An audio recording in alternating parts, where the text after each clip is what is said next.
If you drink alcohol most nights, I want to ask you one question that most people never ask themselves. Why do you actually want the effect that alcohol gives you? So, my name's Rick Cardwell. I'm a psychodynamic counsellor, a therapist, and this is a short video about a question that was raised to me about the drinking alcohol. And I'll explain that to you and I'll give you some thoughts on alcohol. Now, look, just to make it clear, I understand that alcohol is a personal preference. Alcohol is fun, alcohol is lots of things, and your view on it is entirely personal, and these are your choices to make.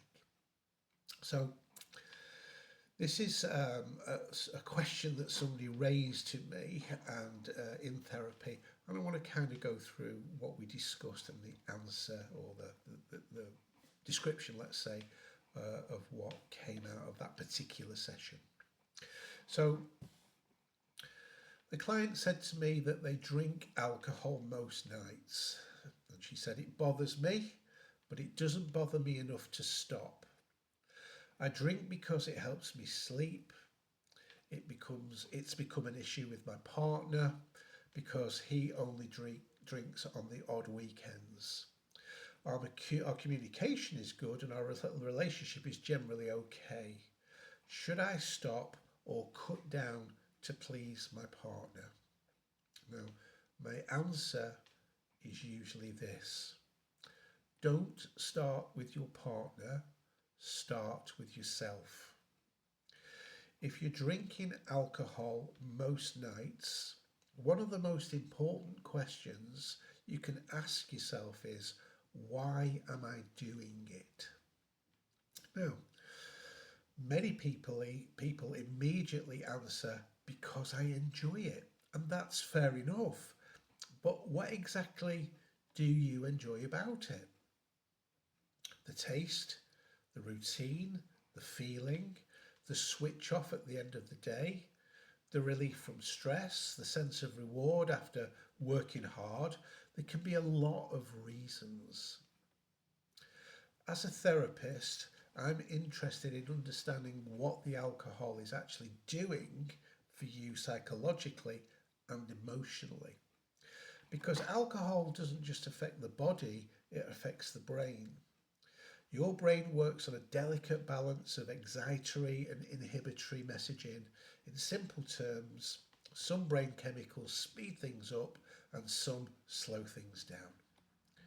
It doesn't take much alcohol to disrupt that balance and make us feel different. Alcohol affects virtually every area of the brain and the central nervous system. Now, one reason alcohol can become habit forming is because it activates dopamine, a neurotransmitter associated with pleasure, reward, and learning. Your brain begins to learn, this makes me feel better. And when something consistently makes us feel better, we naturally become more likely to repeat it. This is where motivation comes in. Most people think motivation is simply willpower, but it's actually more complicated than that. Psychologists understand motivation as having two key components. First, there's a need to be a reward that feels valuable. And second, there needs to be a belief that the reward is likely to happen. If either of those is missing, motivation disappears. And for example, if I offered you £1,000,000 to run a marathon tomorrow morning, the reward would be high. But if you believe there was no chance of succeeding, your motivation would be low. Likewise, if I asked you to do something that you knew you could achieve easily, but there was no reward, your motivation would also be low. Now, the same principles applies to drinking. The reward is the value you place on the drink. The success is your belief that the drink will produce the effect that you want. And for many people it does. It helps them relax, it helps them switch off, it helps them escape stressful thoughts. It helps them feel calmer. It helps them feel more confident, and it helps them feel less anxious. So the real question isn't why do I drink? The deeper question is why do I want the effect that alcohol gives me? What is it helping me to achieve? What is it helping me to avoid? And what is it helping me to cope with? Because for many people, alcohol becomes a coping mechanism. Now, coping mechanisms are not inherently bad. We all have them. Exercise can be a coping mechanism. Watching telly can be a coping mechanism. Reading can be a coping mechanism. The problem isn't that something helps you cope. The question is whether it's helping you solve the problem or simply helping you to avoid it. For example, imagine someone comes home from work every evening feeling overwhelmed. They have too much responsibility, too much pressure, too little downtime. A glass of wine helps them relax. Soon one glass becomes two. The alcohol isn't solving the stress. It's helping temporarily escape the feeling of stress. And that's an important distinction. If alcohol is helping you cope, it can be useful to ask yourself, what is it helping me cope with? Stress, loneliness, anxiety, pressure, boredom, a difficult relationship with yourself. Once you understand what it's helping you cope with, then another question can follow. Would it be better to address the problem rather than simply manage the symptoms? That doesn't mean you need to stop drinking completely, but it does mean becoming curious about what role alcohol is playing in your life. Many people also say, I drink because it helps me sleep. This is one of the most common reasons people give.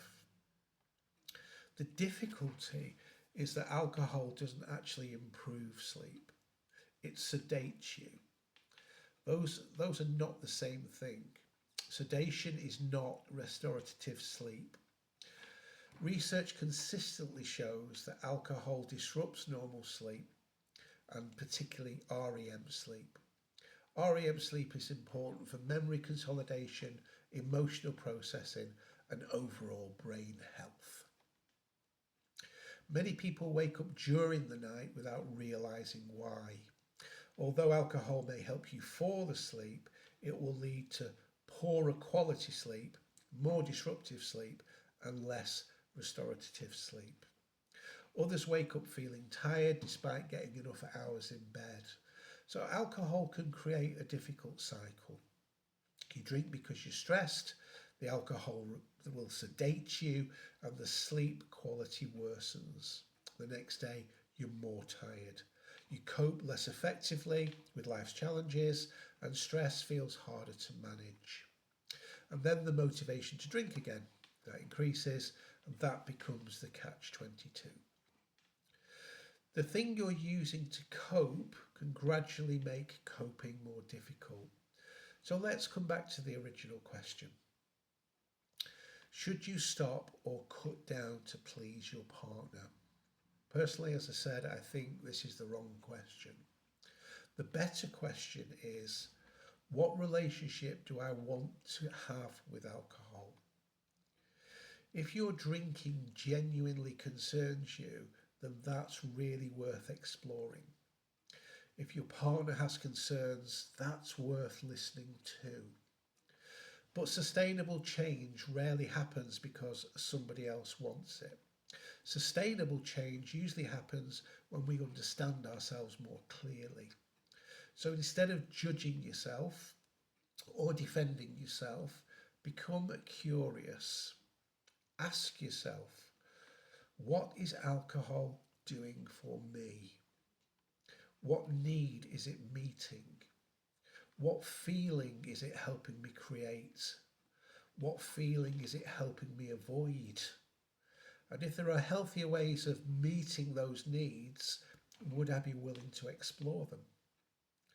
You don't have to label yourself. You don't have to make dramatic decisions, and you don't have to stop forever. But understanding why you drink is often the first step towards deciding whether your current relationship with alcohol is really working for you. And that's a question worth asking, regardless of what anybody else thinks about it. So, thanks for watching. If you have any questions, then please message me on the usual outlets. If you subscribe, like, share this video if you find it useful, or anybody else find it helpful, that would be great. And I'll be back with another short video on mental health issues, relationships, etc. very shortly. Thanks again for watching.